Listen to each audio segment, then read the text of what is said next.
Show me the one safety deemed such destruction. You must reunite it with its own kind. Where? This you must determine.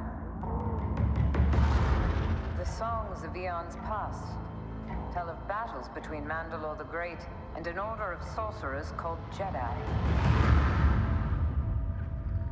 You expect me to search the galaxy and deliver this creature to a race of enemy sorcerers?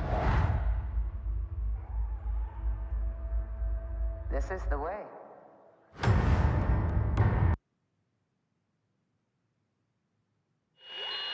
We interrupt this program to bring you a special report.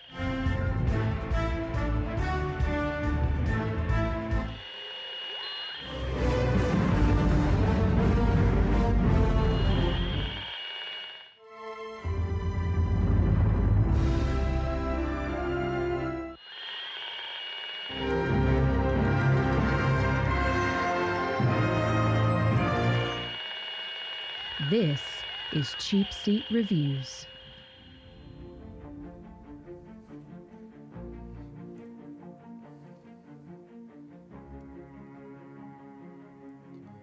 Hello, and thank you for listening to Cheapseat Reviews, the podcast that explores the Hollywood film industry for the greater good. This is the way. That voice means that Sam is back. Hey, Sam, welcome back. Hey guys, thanks to the Seans that came, right? The two Sean? No. Not Sean's. No. No. Who was it that came and talked with you guys? We had Will one week, Will, okay. and then we had Steven last week. Oh, okay. Yeah, Yes. so thanks you guys for coming in and helping out and making it a much better podcast. Oh my gosh. I appreciate that. Will made this such a good show. I'm almost embarrassed to be still on it. Will was great, and of course Steven's great and funny as always, and absolutely. And I almost feel bad I don't feel bad because Steve and I, the movies that we always review with him are movies that are from our childhood, but it almost feels like I feel like we're robbing him of an opportunity to do a good movie. Just like with our good friend Stephen Honeycutt, we only ever seem to do really bad movies with him. Bad movies. Yeah, that's true. That it is true, but we'll fix it. Fix it in post. No, we won't. But with you here back, Sam, we're gonna do something a little different. So. Full disclosure, full disclosure, listeners, here's a little bit of inside baseball. About 5 minutes before we were going to start recording, we realized that one of us had watched the wrong movie, and it's 100% my fault. I did not clearly communicate to the team what we were doing. I had announced last week's episode, you heard me say, hey, we're doing Enola Holmes, and then we were also scheduled to do the trial of the Chicago 7. And so 2/3 of us watched one movie and 1/3 watched the other movie. So instead of doing just two of us doing one movie or just one of us doing a movie, we're going to do something completely different. And we're going to do a season 2 up to this point recap of The Mandalorian season 2. Yeah. This is we're going to talk shop for the next few minutes, basically. This is something, if you would join us at a lunch, this is something we would probably have on the agenda for our lunch, because we have very official lunches when we get together with secretaries and agendas. Yes. And there's a warden. So, yeah, exactly. So there's a secret knock and everything. So what Sam is saying is that I don't have a script for this. I don't have clips or trivia. I can look some of that stuff up as we go, but this will be it'll be a little bit different kind of episode. Yeah. So with all of that having been said, this will be episode 322, and tonight we're talking about Mandalorian season 2, which at this point just backing up a little bit, is this our first time we've done a non-movie podcast, or we've just done talk when we just talked? I don't know. I think this might be. I think it might. It might be our first non-film, because we're a movie review podcast, so we typically, we always do movies except for this time. I mean, even that Clone Wars movie that we watched that kicked off the series is still considered a movie because it was theatrical. in release. It was Well, we do say that we explore the film industry, and I think this is a part of the film industry, right? Well, absolutely. it's certainly and yeah. yeah, It's certainly I part of totally Hollywood. agree. Yeah. So it's Yeah. part of the Disney machine, and it's fine. So I am Sean Allred, and joining me tonight is Andrew. Really loves deviled eggs, Jimison. Andrew watched the wrong movie, Jimison. What? And you're now ready for what 3 weeks and 3 weeks from now, right? Something like that. Oh yeah, You're good. You're good. and I could write the novel on Enola Holmes. oddly enough, there are no novels written about her. And Sam, my wife couldn't watch The Big Spider's Vector. Yeah. Oh well, I'm not the one with the wife who has arachnid problems. Yeah, my wife could not watch that scene. Yeah. But if there was a way to kill you, Sean, Yeah. I would certainly toss you into a watery coffin and something come from below eat you Oh, okay. alive. That's cool. So, yeah. All right. Yeah. Although no, wait. No. Oh, okay. No, I would probably tie a rope to your neck. Oh. And then put a stake in the ground outside this hole in the desert. Okay. And then I would make lots of noise and then run away. Oh, you'd have me let me be eaten by the big thing. Yeah. I think that would work. Yeah, okay, that sounds weird. Right? No, that's fine. Does that sound okay? No, yeah, Okay. it's great. It's all fantastic. I'm for it, I guess, or something. I don't know. All right. So, anyway, yeah. So again, heads up, there be spoilers here. We're gonna talk some. Well, Go ahead. Are we on episode 3?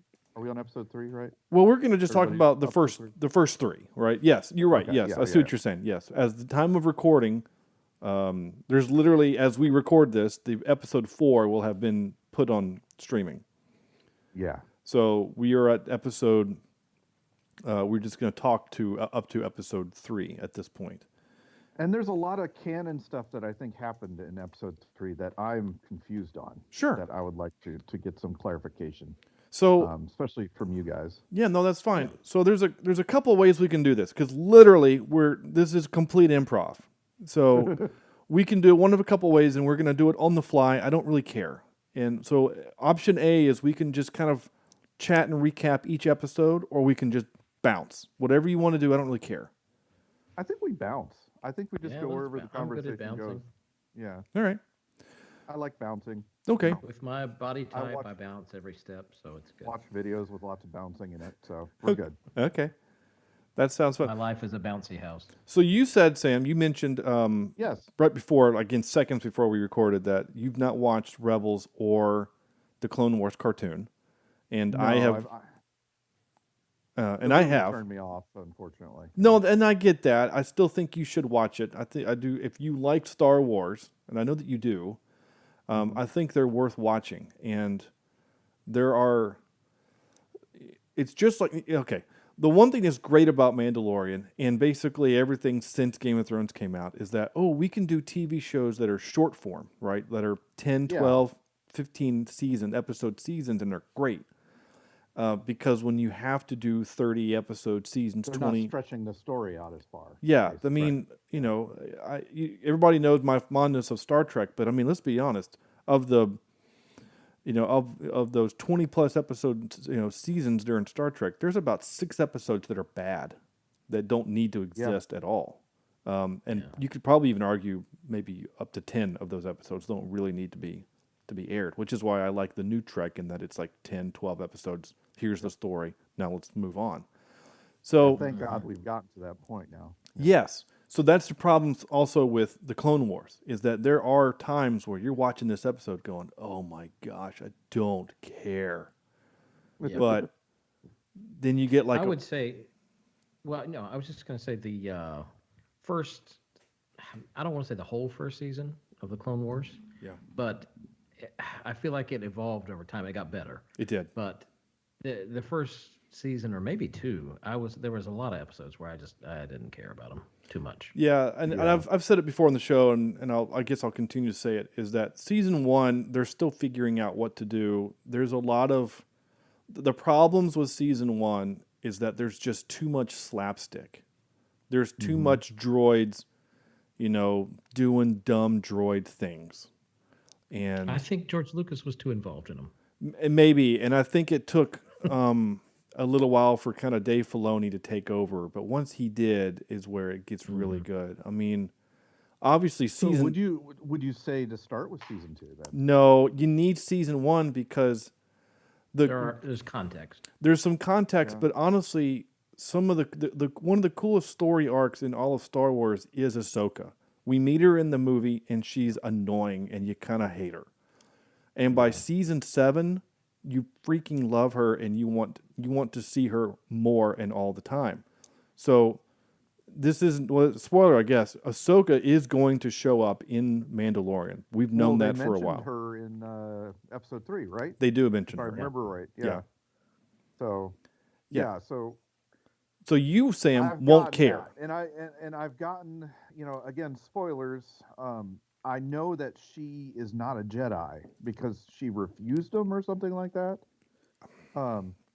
But something happened where she turned away from the Jedi. Yes. And my question is is the Mandalorian going in that direction with being a Mandalorian? Because they have hyped up this whole idea that a real Mandalorian does not take off a helmet, that there's all these different rules he has to follow. And now he's starting to see, especially in this season, he first sees the sheriff guy, right? Mm-hmm. Who's obviously not a Mandalorian. And then he sees Starbuck with taking her helmet off, as that group. So I'm wondering if well, let me ask you this. What is the background of Mandalorian? Is it a sect? Is it a cult? Do we know what's going on with these folks? The Clone Wars really get into a lot, and Rebels as well, give you a lot of backstory. I think Rebels may give a little bit more because it deals with what's her name? Purple hair. Oh, yeah. If you would have asked me, I forget her name. Yeah, I think I don't know. I'll tell you in a second. Go ahead. Yeah, but a lot of her story deals with the Mandalorians, and we talk about the siege of Mandalore a little bit and other things like that, and so you get a lot of backstory. I'm pretty sure it's Rebels where you get most of the backstory. So Sabine Wren is the character you're thinking of. So Sabine. Sam, I'm going to give you a brief and nutshell. And for those that are only watching The Mandalorian, like Sam, and have not watched those other shows, Mandalore is a planet. It's a planet, and so if you're a Mandalorian, you are from that planet. And so during the Clone Wars, they remained neutral, because they were powerful enough to do so. They were a very powerful warrior kind of race. And so they were strong enough to say, we're not joining you, the Alliance, the Republic, but we're also not going to join the Separatists because we can. And there was a plot They were Switzerland. Basically, yeah. So then there was a plot to do some stuff, and Obi-Wan actually kind of had a thing for the Queen. And they have a past, which we don't find out about, which is kind of cool. We just know that they have a past. And we find out in the series that if she would have asked him to go with her, he would have. He would have left the order for her. Like, that's the level of, whatever for her, right? Then... Which is something. I mean, Anakin gets so much grief for doing that with Padme. Yeah. Okay, interesting. Well, but the difference is that Anakin stays in the order while he, whereas Obi-Wan would have the best of both worlds, basically. Yeah, whereas Obi-Wan would have left. Yeah. The order. So then a dark presence shows up. I don't want to say who it is. I'm just going to say a bad guy shows up and kind of takes over Mandalore from the inside, little coup kind of a thing. And so there's, years of kind of disarray and civil war. So that when we meet the Mandalore again in Rebels, Sabine, the girl with the purple hair Andrew make reference to, she is from one of the powerful houses they're called Clan Wren, of the clan. and they are kind of on the outside looking in of power because the Empire is taken over at this point, which they refer to as the Great Purge. The Empire, comes in, wipes out a bunch of them, and steals all that Beskar armor, which is why it's such a big deal that the show Mandalorian, he's able to get a lot of it back from Werner Herzog because of the Great Purge. Okay. So that's what happens then. So in Rebels, they have a big fight to kind of try to free Mandalore. And so that it's never fully resolved in Rebels, is that there's an alignment of the houses, but Mandalore doesn't become fully free by the series end. But Ren, I got to get my phone out of here. Sorry, I don't know if you guys can hear that noise or not. But Ren is the wielder of the Darksaber. She's what we saw at the end of the first season, right? Yes. Right. Okay. She is the wielder of it. So that means, that tells Andrew and I that something happened to her between the time that she had it in Rebels, which again, Rebels is before episode 4, and by the end of episode 6, when the Empire goes back and recaptures Mandalore at some point. So possibly. So Starbuck is the sister of the Queen from Mandalore, and we meet her. Okay. We meet her character in both Rebels and Clone Wars. And so that's why she has that very specific haircut, is so that you recognize her. And so that's what she's looking for. She's looking for the Darksaber so she could reunite the clans and become the queen. That's why the episode's called Heiress, because she's the rightful heir. She's the rightful heir to the throne of Mandalore. So I am right that this episode was chock full of canon. Stuff that if you haven't caught up with those types of things, I mean, they didn't present it in such a way that I'm confused about where the story's going, right? But it certainly helps to know some of that information. From Clone Wars and things like that. So interesting. Yeah. So basically now the Mandalorian, Din, right? Din something. I can't remember the last name of him. Yeah. He is not part of their group then, but they're all Mandalorians? So we find out by her, she refers to that sect as like a sect Death or sect or something. Or a religious like cult. A cult. Yeah. Cult, yeah. And so they are he's what's called a foundling. They make reference to that many times, that he was not born on Mandalore. And so so he was raised by this sect that believes you don't take your helmet off. It's just a different version of the same people. Whereas, Boba Fett and Jango Fett, those were Mandalorians from the planet, so that they don't adhere to those religious rules. Okay. So it's just a different. And I think now he's learning that, because his worldview was that all Mandalorians didn't take their helmet off, and then he meets two that do. Then he finds out, obviously, one, that the sheriff is not an actual Mandalorian. But also that he got that from somewhere, right? Well, somebody giving up their armor to. Well, he got it from the Jawas, but where did the Jawas get it? Yeah. Yeah, wasn't the story they got it from like a dead Sarlacc pit or something like that, or? Yeah, they found it in the pit. But Boba Fett's alive, which is the cool thing, because that's who we see at the end of episode 1. That's the actor that plays Jango Fett from the prequel movies. So, So, have you guys seen the episode of Parks and Rec where Patton Oswalt's on there, and he's talking about how Boba Fett survives the Sarlacc?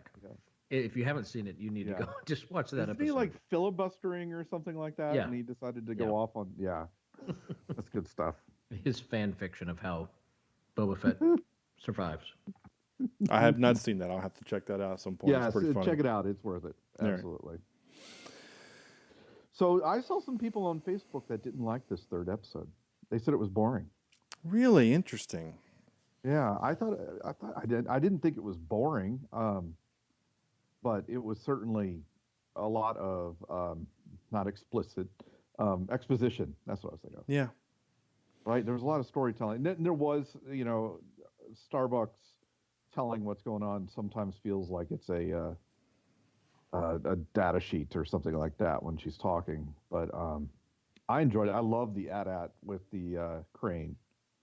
Now I want one of those for my my Lego collection. No kidding. So. Oh yeah. You could probably make one of those with your 3D printer. Oh yeah, absolutely. Absolutely. I'm actually looking at the trivia for this episode specifically. The crane that lifts the Razor Crest appears to be a modified Imperial Walker. They can also be seen in the background of Corellia in Solo, a Star Wars story. That's cool. Really? That's cool. Okay. So, I'm trying to think. Some of the other kind of neat things. If I do have one complaint about this season. Okay. The last episode, episode 2, the frog character. Yeah. I didn't like it. In terms of a Star Wars alien character, it was too... You feel it was too cartoony? Yeah. It was too connected to our world, I think. The name is literally Frog Lady. And I know that there's things in this universe and this Star Wars land, if you want to call it that, but... And when these characters were created, George Lucas used things from our world, of course, that he, like the Gamorrean guards, right? They're pigs. Yeah. But with the Frog Lady, I kind of feel like it's very cartoony, and it's too much like a frog. It's you took a frog's head and that's it. When you're talking about the guards, certainly they have piggish faces, but they at least gave them a little more alien look to it, right? If you would put the picture of the Frog Lady up against a frog from our world, you won't know the difference. You know what it reminds me of is that show Dinosaurs. Back Yes. Yeah. That's kind of what the characters reminded me of in a way. Yeah. So, I mean, and even the whole story behind it was it's a frog, for God's sake. It's a 4-foot walking frog. This isn't Rocket, the raccoon. This is Star Wars, which should have nothing Earth-like in it. Or Earth-copied in it. No, okay. Yeah. It didn't bother you? It didn't bother me. I don't care. It's Star Wars. There's weird things. I mean, they're on a planet with dudes that have squid faces, and the Mon Calamari. I'm okay with that. Yeah. Calamari is just another word for squid. Yeah. So I don't really care. Yeah. But Andrew, I didn't know this, and this is cool. I'm reading the trivia. I just didn't know this. The reason why Katie Sackhoff is the one that is the actress playing Bo-Katan is because she did the voiceover for the character in for Clone Wars and Rebels. I didn't know that either. I didn't know that. Starbucks? Yeah. Starbucks? Yeah. Katie Sackhoff, the actress, she did the voiceover. She did the voice acting for that character. I mean, that's such a brilliant move to want to have her do the role that she does the role for. I think that's amazing. That's really cool. I love the fact that Mandalorian is able to do that kind of stuff, though, right? Yeah. Or even Star Wars in general, where you've got all these big name actors who are waiting in line to have these one-off parts, or just to be a stormtrooper under a helmet. I mean, it just blows my mind. I love it. Well, go ahead, Andrew. Sorry, I was going to say. Well, no, you finished because I feel like you're on. Well, I was just going to continue on with that. So, they did the same thing with Saw Gerrera, right? We meet Saw Gerrera for the first time in the Clone Wars, and he was voiced by Forrest Whitaker. And so, when they decided to do Rogue One, gosh, what came first? No, Rebels came first. Star Wars Rebels. They made him look like Forrest Whitaker because he was a little bit older. So that's why when he shows up in Rogue One, that's why he looks like the fact that they were able to use him again is really, really cool, and that he was age appropriate. He was the right age to do that. I mean, it makes me glad to know that there's kind of a, I don't know, master plan. Yes, which gets back to our issue with master plan. Well, it's because you have Dave Filoni, who's in charge of Star Wars Rebels and Clone Wars. You got this one guy who basically was taught by George Lucas. He was given the holocron and said, "Here is the Jedi universe. This is this is what it's all about." And so this is how it works. This is the way. Yeah, exactly. So, Andrew, what were you going to say? Well, I do like, and they did kind of the same thing with the Boba Fett character. Right, he plays the dad. He plays Jango Fett, and all the clones are based off of him. And he's back now, which we never see Boba Fett in the original 3 movies with his helmet off, so we don't know what he looks like. Yeah, but they have gone back and digitally put his voice in over what was there for the revisions of George Lucas's work. But I will say that there are some characters, not just the frog. Well, there's one character that I really don't like, and I think it's her acting, and that is Amy Sedaris. Which one is she? I'm sorry, I don't know names real well. She's the curly-headed. Well, this is her real name. She's the curly-headed. The one with the robots and. Yes. Okay. I know what you're talking about. Yeah. I don't know. Looks like she came straight out of the early 70s. Yeah, and like the start. Yeah. Yeah, I know. I feel like she's friends with. Names are escaping me tonight. With what's his face? Jason the Sudeikis. Creator. No. Okay. Well, maybe, but anyway, it doesn't matter why she's here. But she just, I feel like she's a bad actress in this world. She's done other stuff that hasn't bothered me, but in this, I get taken out of it by her acting. Interesting. Yeah. I didn't notice her as much, I guess. I was reading trivia on episode 2, The Passenger. The passenger's frog-like species is based on Gribbet, the Rybet bounty hunter first seen in Star Wars newspaper comic strip in 1981. So, there's a little bit of, whatever. She's been there before. That thing has been there before. Fan service, yeah. It's a little bit of fan service. Well, so episode 2 has some other kind of fun fan service. So, that episode, he's traveling from Tatooine. He's got to go somewhere. He's transporting the frog lady with her eggs, right? And so we have this whole running gag throughout the episode that Baby Yoda wants to eat all her eggs, and he does get like 3 or 4, and which is kind of the joke. People are upset at that, by the way. Really? Yes. Oh. Well, I feel like there's more to it, and maybe there's not. Maybe I'm overthinking it. But when you first see him approach her tank, or whatever this is, you see all these eggs come to him. Now, I don't know if he is. I think he's using the force to pull them in, or if they are. I don't know. Maybe that's what it was, and maybe I just misread the situation. But I thought, oh, these eggs are like there's something with them that. But I guess that just kind of hit me. He's using the force to pull the food to him. That's what he's doing. Yeah. Never mind. No, that's fine. I just kind of answered my own question. Yeah. So the so you have that. So that whole part, right? You have so he can't use light speed because it'll mess up with the eggs. So he has to travel, sublight. And of course, then the X-wing guys show up, and they're like, "Hey, you did that prisoner job thing." And so that's what causes the chase, which causes him to crash, which causes him to fall into the cavern, which causes him to find the spiders. Wait, stop there for just a second. Yeah. I totally thought of you when I saw the crash. Okay. Because I'm like, the Razor Crest is turning into the Enterprise. The Razor Crest keeps getting beat up all the time. Yeah. So, anyway, just thought. That's interesting. I hadn't thought about it that way, but you're right. It does feel like the Razor Crest. Like every time he goes somewhere, he has to pay someone to fix it.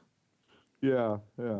You're not wrong. It does kind of feel a little episodic in that. It's like, oh, can you fix it? Of course, they turned it into a punchline in this one where he gets in there and there's like squids inside, there's rope off all of stuff because of the Mon Calamari. I mean, it was a funny gag, but I mean, like, that's not in any other show. It's not like Admiral Akbar's command ship in Return of the Jedi had rope everywhere. That's the Pirates of the Caribbean coming in there, right? A little bit. It did Johnny Depp. Yeah, exactly. Yeah, in the shadows behind him. Captain Jack Sparrow. What bothered me about that?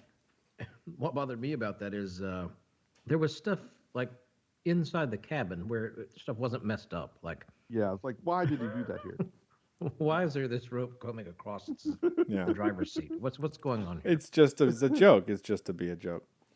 So the spiders we see them in Star Wars Rebels. They establish a base on a planet that has these things on it, but they don't know that when they first get there. And then the Jedi have to kind of go through some stuff. The two Jedi have to go through some stuff with the spiders. So when they showed up in this show, I'm like, oh, hey, we've seen those guys. But the big one that attacked the Razor Crest, there's none that are that big in the show. So when that big one landed on top of the crest, I thought, oh my God, that thing is massive. Now, what was it in the Rebels show that they used?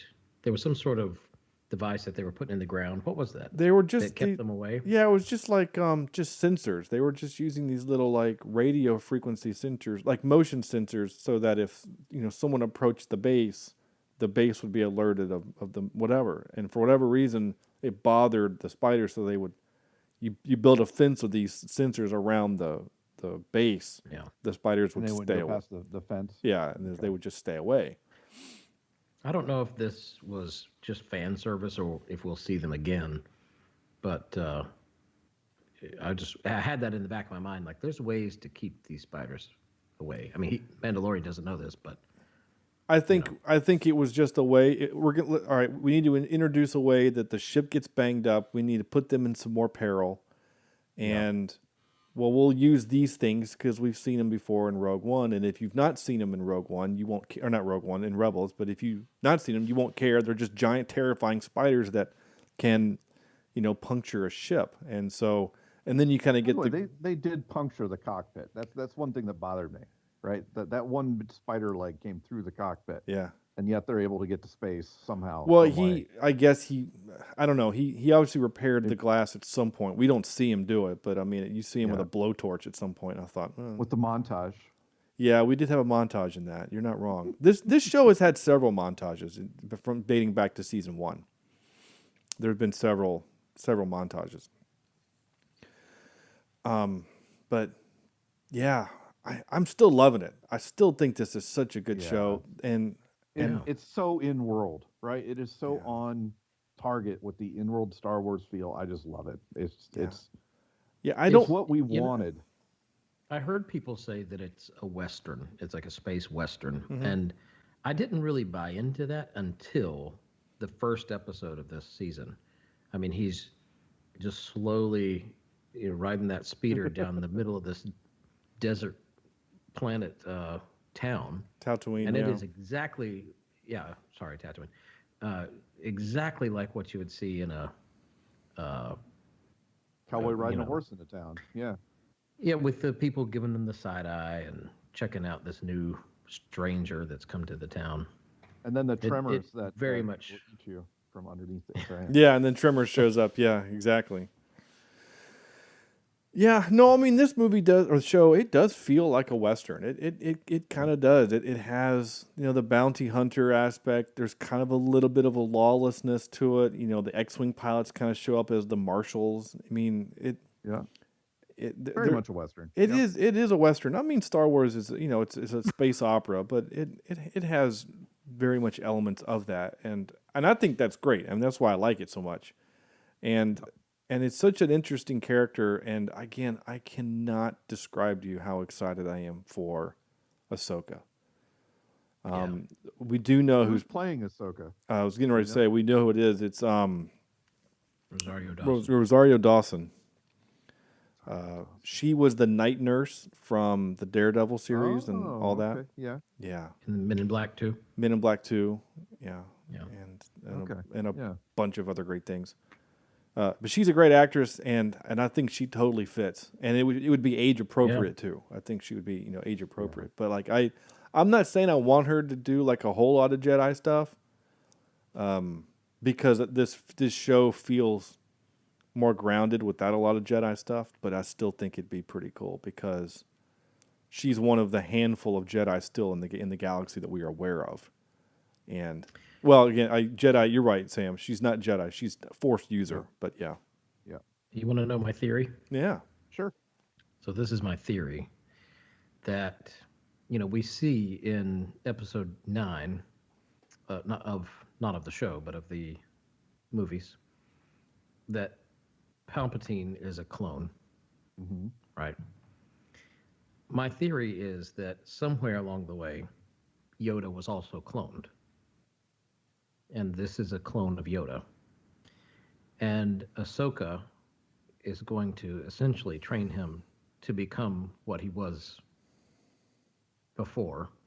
Because she's gonna recognize him as Yoda. Yeah.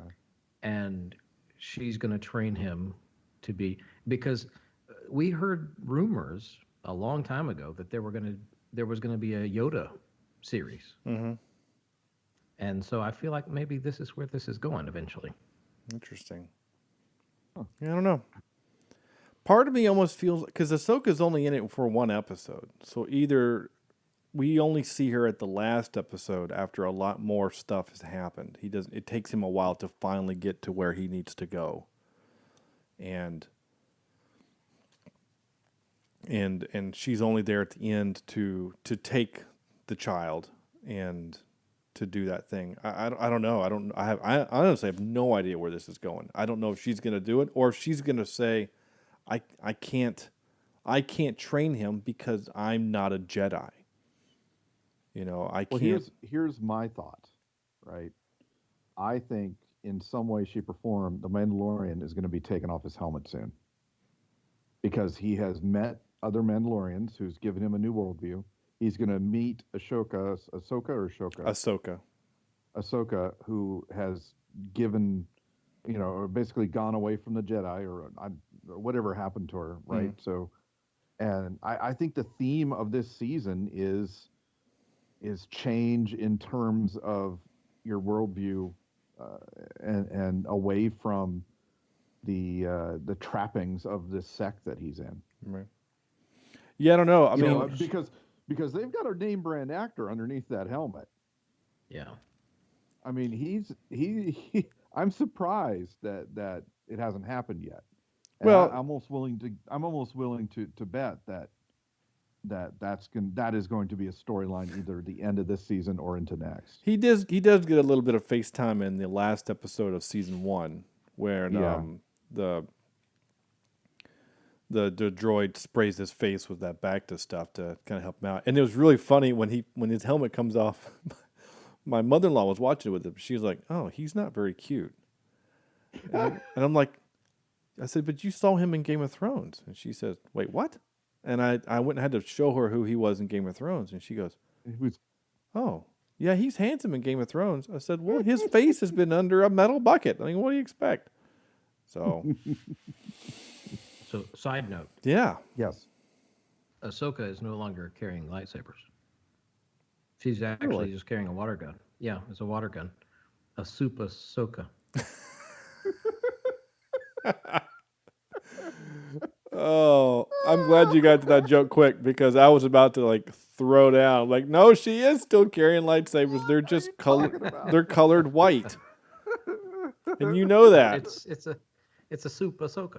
No, I like it. No, that was good. That was a good pun. I appreciate a good pun. That's what they call it in Long Island, though. Yeah, it's a Super Ahsoka. Yeah, Sam, there's a really great fight scene. So the probably two of the best choreographed CGI animated whatever fight scenes one is between Ahsoka and Darth Vader. Yeah. They have a fight, and it's really great because she holds her own against him because she knows who he is. Eventually, she finds out during the fight. She's like, "Wait, you're Anakin," and then he recognizes her for a moment, and then he kind of reverts back to who he actually is. But the other one is between her and Darth Maul.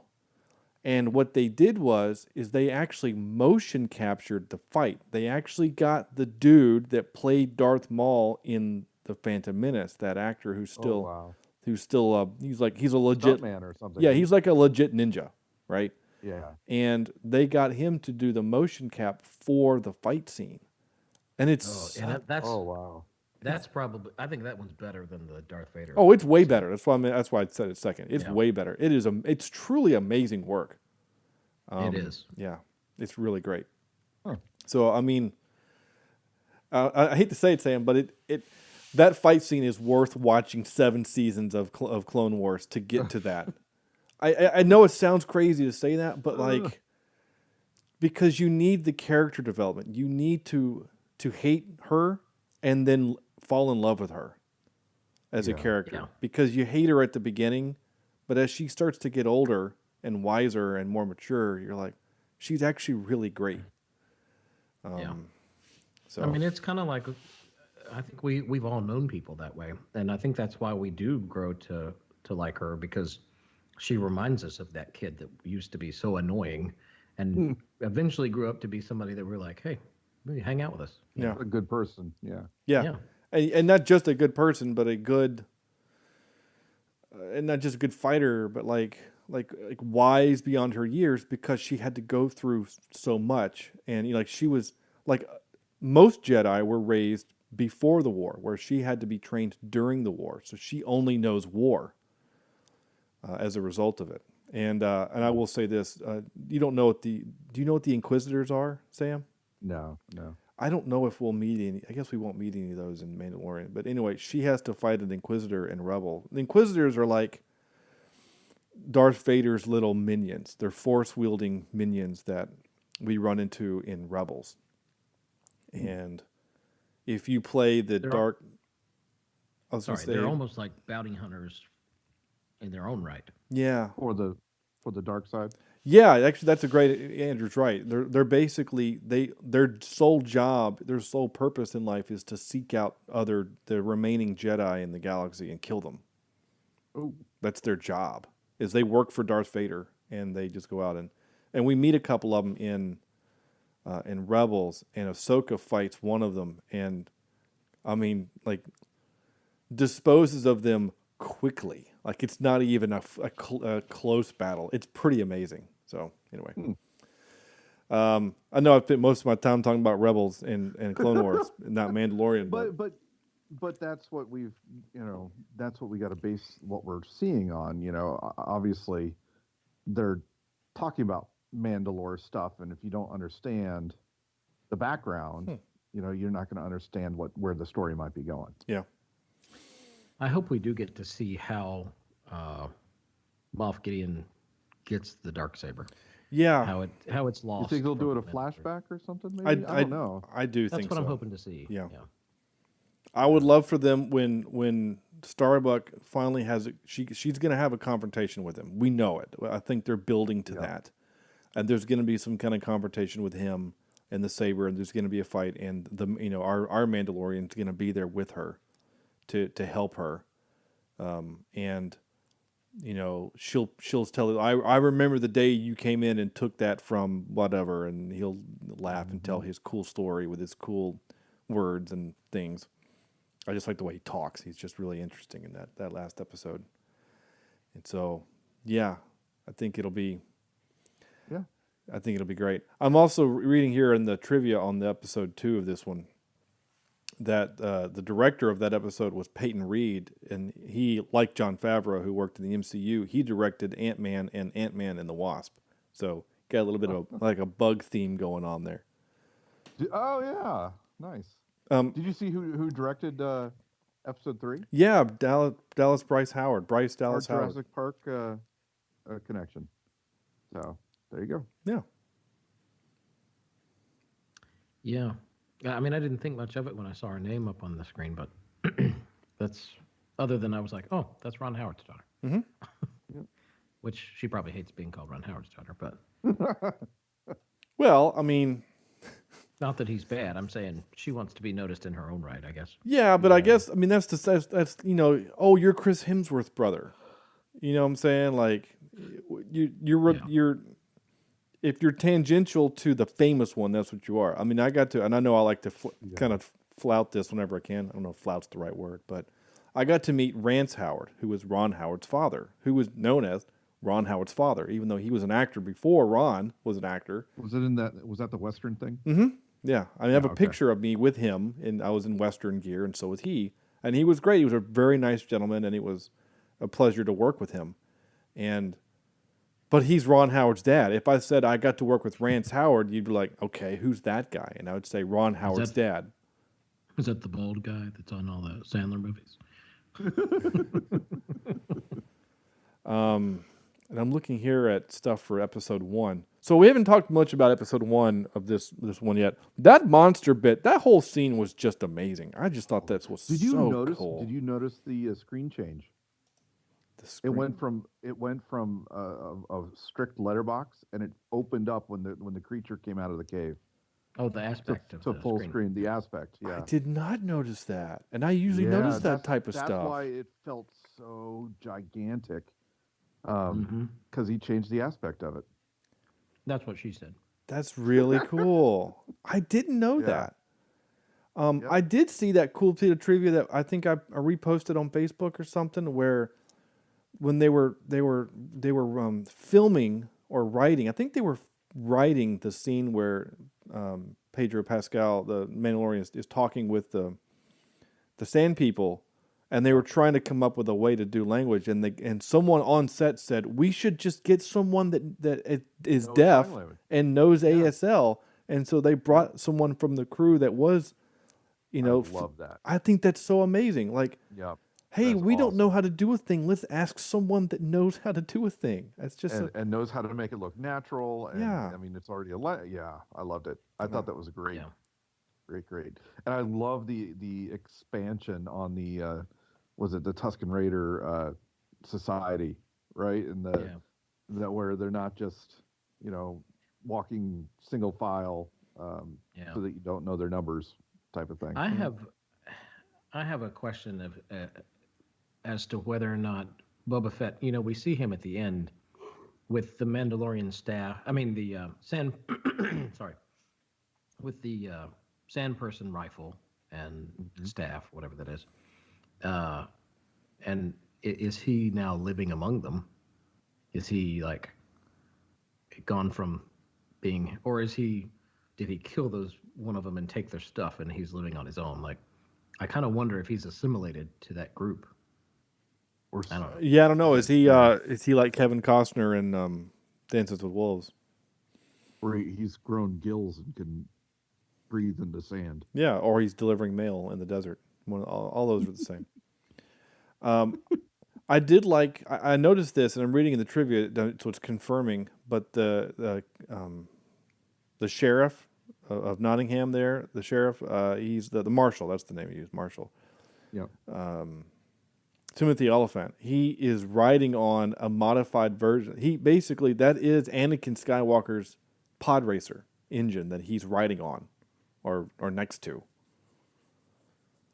That's the one that he uses in the first movie. I thought that was kind of cool. Like, it looked like it. I was like, it looks kind of like it, but no, that's it. That's the one. That's pretty neat. I kind of appreciate how we see that Rey does that in Episode 7, right? In Force Awakens, with an old speeder, or a speed racer, pod racer. Sorry. Mm-hmm. So I think I'm glad that they brought that full circle and did it again, just so that we know that it's not uncommon for people to do this.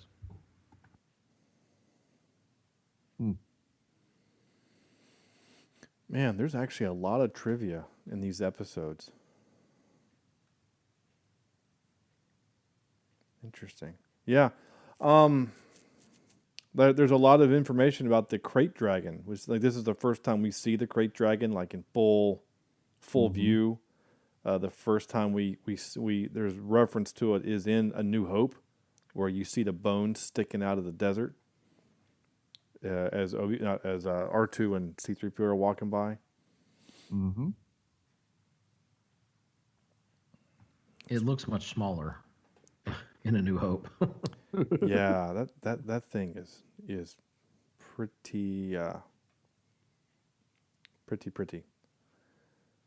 All right. Well, other than me just sitting here reading this stuff, I mean, gosh, there's a lot. Go read the trivia. I mean, it is immense.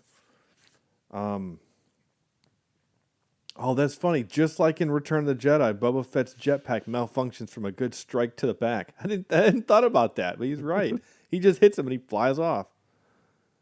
That's hysterical. I hadn't thought about that. Man, it's so cool. I just love all that stuff. It's so great. I mean, yeah, it's a little fan servicey, but I look at it as here are the rules that have been established beforehand, and we're going to follow those rules. And yep. And we say that all the time. We're stickler for build us a world, put some rules, and then follow those rules. Yeah. And find interesting ways to get around the rules, or don't just break them, right? Yeah. Right. Give us some new ideas, and I think we're seeing that in these worlds that they're creating, at least in the Mandalorian.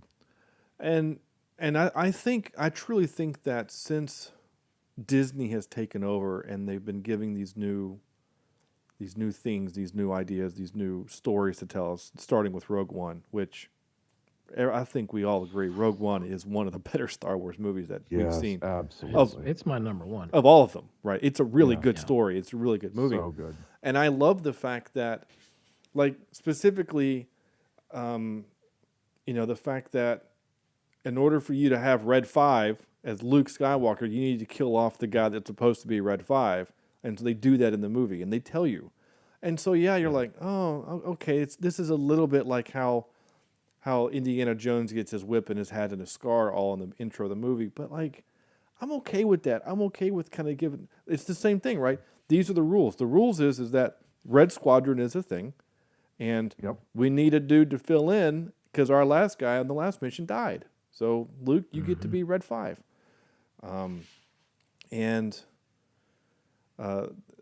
So anyway, I just think that that's all just really, really cool stuff. And it's great. And Star Wars is cool. And Sam, Sarah has watched these shows with me. She has watched the Rebels with me all the way through. And I've watched Rebels 3 times all the way through. She's only watched the one. Lord. It's not long. It's only 4 seasons. So I mean, you can consume it pretty quickly. Although the first season, Rebels. Sorry, I was thinking Clone Wars. Clone Wars is 7. Rebels Rebels is before good. Rebels? Yeah, so Clone Wars is in between episodes 2 and 3. Rebels is in between episodes 3 and Rogue One. Okay. Yeah, speaking of Sarah watching it with you, Karen has never wanted anything to do with Star Wars. And so my kids wanted to watch The Mandalorian. And I let them watch it. And she was just in the room with us. And it was one of those things where she kind of got sucked in. Mm-hmm. And now she has watched all The Mandalorian. And it has intrigued her to go watch the last 3 episodes of the series, the Skywalker saga. Right? She's gone back and watched all the new movies. The sequels, yeah. And just because she was curious as to what happens after. So yeah, it's that good of a show that it can suck in people that aren't really interested in the world. The one thing that I think is great about the timeline that they chose when to do this is that we have very little information on it. So, I mean, basically they have about a 20-year period in which to do whatever they want. Because all we know is that by the time we get around to the Rise or the Force Awakens, is that the Republic is weak, and that the First Order is the most powerful thing in the galaxy, and that the Jedi are a myth, like they're gone. Like that's the one thing we know about. So there's so much room to maneuver. There's so much they can go anywhere, right? They can literally do anything as long as they don't run into Rey or Poe or somebody. You know what I'm saying? Like they could do, and they won't, because it wouldn't make sense. So I think that's really brilliant because this is the point of time in the Star Wars franchise where there's the littlest amount of information. Yeah. And so they can do kind of whatever they want. That was always a point of contention with a lot of Trek fans. Is like when they came out with Star Trek Discovery, is you've inserted this show at a point in time in Star Trek where we know a lot about, because it's right before the original series happens. And so it's like, well, we know what's going to happen. And you introduced a spaceship that has technology way above what the Enterprise has. And then, of course, they have to explain away why we don't know about that later on. They have to find a way to remove that technology, and they do. But that's why I think this is brilliant. Sam, I'm to the point where I'm kind of ready to wrap this up. Do you have any more other kind of like canonical questions or anything about it? Like, no, I think we've covered it. Okay. Yeah, I think I'm good. All right. I think as far as what I need to know. Yeah. Yeah. So I guess I don't know if anyone has enjoyed this episode or not. Again, sorry for not doing the normal movie, but this was kind of fun. And frankly, the three of us hadn't had a chance to chat about these episodes yet. Yeah. Because season 1 was so good. I've watched season 1 3 times now. Yeah, I'm going through it again with my kids. Yeah. So I'm enjoying it once again myself. Yeah. See, I've been hesitant to let my son watch it. Yeah? Yeah. Because, I mean, people die in Star Wars, and that's not that big of a deal. Because it's always but there's pretty. no blood yet. I know. Yeah. It's pretty inane. You know, it's just it's a laser blast and some sparks, and somebody falls down. But I think mostly because we haven't sat down as father and son and watched the original trilogy yet. And I'm waiting to do that. Which, by the way, okay, I need to vent for just a half second. And by half a second, I mean like 3 minutes. A good friend of mine and ours and of the show, his name's Andrew. I've talked about him on the show before. Oh, Lord. He's a good guy, but he told me that he sat down with his daughter, who is, I think, 5, and they watched the 9 movies as a marathon. And I, of course, asked the question, in which order did you watch them? And he said, I watched them in the order they were intended to be watched, 1 through 9. And I said, no, that is wrong. No. You have to watch them 4, 5, 1, 2, 3, 6, 7, 8, 9. And he says that some might say 1 might not even need to be. You don't really need 1. You're not wrong. And he says, that's not the way they were intended. I said, yes, they are. You can't look at 1, 2, and 3 as, there's a reason why they're called prequels, because the main story of the Star Wars saga is 4, 5, and 6. That's the main point. And then the prequels, there's how we got there, right? It's not the beginning of the story. It's how we got there. It's a flashback. You look at it as a flashback. And he says, but that doesn't make sense. I said, look at it this way. Let's say your daughter didn't know. I'm sure she probably was spoiled. We all get spoiled. But she didn't know that Vader was Luke's father. By showing her episodes 1, 2, and 3, you are taking that moment on the catwalk. No, I am your father. You take that moment away, and you spoil that. Yeah. And sometimes spoiler culture and whatever, we can get into that on Them's Fighting Nerds at some point. I think that'd be a fun topic. But that to me is a moment that needs to be enjoyed in the moment, like that. You know what I'm saying? Like if you lose that by watching 1, 2, and 3. So that was my rant. He thinks I'm insane. And no, I agree with you. I would do the same thing, and I'm one of those where I would legitimately skip 1. Well, yeah, 1's terrible. But to revisit that though, I haven't heard.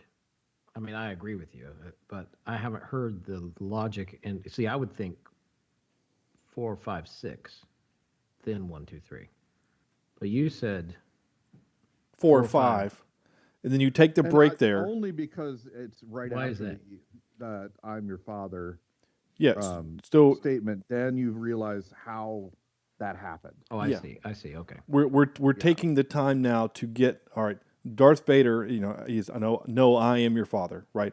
So now we're going to find out how we get there, right? It's the lowest point in the arc for the heroes, right? There, Han is missing. Lando is wearing Han's clothes. Like it's all like they're all. Leia has kissed her brother. Yeah, like it's all bad, right? We're at the bad. Luke's missing a hand and a lightsaber. Right. It's all bad. Yeah. Which, by the way, I read something that I thought was really cool. And I always wondered this. Now, of course, this is all, post the movies, and who knows how much George Lucas thought about it when he was making these movies. Who knows? But I always wondered if Luke was never trained to be a Jedi. He was kind of trained post facto, whatever, right? Mm-hmm. How to be a Jedi after, hey, here's a lightsaber. This is what it means to be a Jedi. Use the Force, right? How would he know how to construct a lightsaber? And secondly, how would he find a kyber crystal to do that? Where would he know? How would he know where to go? And the answer to that is, now what's the answer to that? Galaxy's Edge in Disney World. So that's where you go to build a lightsaber. So when he goes to visit Obi-Wan at his house at Tatooine, Obi-Wan opens up the drawer. This is your father's lightsaber. Here you go. Yeah.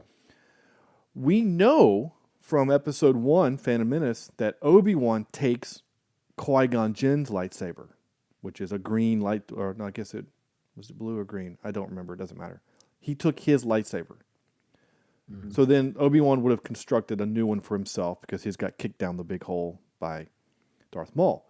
So after the death of Obi-Wan, Luke goes back to Tatooine at some point to go rummaging through his stuff, and he finds Qui-Gon's lightsaber and uses that base to make a new one for himself, which is why he has a green one in Return of the Jedi. Makes sense. It makes sense because we're able to see that. I'm saying because of what had happened. I think it's more of a pure coincidence that Obi-Wan ends up with Qui-Gon's lightsaber. But whatever, it's not the point. Point is that I haven't watched it with my son yet, and so. But I did tell him on his 8th birthday. I said, I feel like you're old enough now to watch these with me. Yeah, and see, I'm kind of waiting. The movie wise, I guess Lucy's now 10 and 7. Maybe wait till Abby's 8. So that we can all watch together. Yeah. I've watched them all with my kids, and they're 10 and 7, and so they watched the Rebels and Clone Wars when they were younger, and so I don't know. It was something that I thought, but we did usually go on a birthday. Like we actually saw Rogue One when it came out on one of my kids' birthdays. It was, which. Hindsight, that one might have been a little too violent. Yeah, that one is pretty violent. But they had already seen the others, I think, by that point. So they weren't phased. Well, the scariest Darth Vader scene ever. It was pretty awesome. Oh my gosh. Yeah, and it's kind of a bummer that basically after Episode 3, so Episode 3, and then 7, 8, 9, Rogue One, and Han. They're all PG-13. All the other ones are PG. Now, PG-13 didn't exist when the first 3 were made. But Lucas intentionally made episodes 1 and 2, kid-friendly enough to be rated PG. And I always liked that. And I remember when the third one came out that it was rated PG-13, people were pissed. Yeah. But, we knew it had to be because we knew that there was a lot of Jedi had to die. And so... Flesh was going to be melted. Yeah, I mean he's a burnt sausage at the end of it. So sausage. Yeah. So anyway. Yep. Well, I don't have any clips. Obviously, I don't have any trivia that I'm really just going to sit and read. So I think we're just to the point where I'm just going to kind of end the show because I don't really know what else to do. This is uncharted territory, and I think that's fine. I think this was different. Yeah. And whatever. If you didn't like this episode, I'm sorry. If you were really looking forward to Trial of Chicago 7 or Enola Holmes, just be patient. We'll get to them. Yeah, we'll get there. Yeah. And next week will be something. Chicago 7. We're going to do Chicago. Yep. The trial of Chicago 7 next week. For sure. Yes. Right before Thanksgiving. We're gonna send you into Thanksgiving with a fun and uplifting movie about a trial, about a riot, and a crazy judge, and some other things that happened. Not exactly. It's not maybe it's not a very family friendly movie, but it's a good movie, and nothing like a good movie about politics and stuff right before Thanksgiving to get you going. So we can talk about it with family. Yeah, I think that's a good idea. You should definitely do that. No, I don't think you should do that at all. So yeah, I guess that's it. Not going to do any kind of top 10 or a top 3, or out of 10. I think that's just going to be kind of it. So next week, the trial of the Chicago 7, and highly recommend you watch that one. If you're going to listen to the episode, you definitely should watch it so you can participate. I think it's worth that. Yep. And you should definitely go watch The Mandalorian if you have Disney Plus. Definitely go watch Mandalorian. Such a good show. It's so fun. And it's right now, it's one of the few things that I am kind of day and date. Like, if we weren't recording now, my wife and I would be watching it. So, yeah. That's cool. Will we get another one tomorrow? Yeah, we'll watch it tomorrow. At 3:01 a.m. Eastern Standard Time. The new one will be posted. Nice. Well, then we'll be doing it tomorrow. In the meantime, you can check out other stuff that we do. Well, not other stuff. You can go and listen to old episodes by going to cheapseat.libsyn.com. It's got all of our old episodes. Facebook.com/Cheapseat Reviews, and at CheapseatCast is Twitter. CheapseatReviews@gmail.com is our email address. Again, I've asked this for a little while. If there's anything for Christmas that you would like us to do the month of Christmas, or the month of December, any kind of holiday, Hanukkah, Kwanzaa, Christmas, I don't care, whatever. Anything that you think would be fun for that month, let us know. We're all over it. I'd be very, very happy to do that. Yeah, that's it. That's going to do it for us. Leave us a review. iTunes, Google Play, YouTube, Pandora, iHeartRadio. We're on all of those things. So leave us reviews. That'd be great. We appreciate it. Then on behalf of Andrew and Sam, this is Sean saying thank you so much for listening, and this is the way.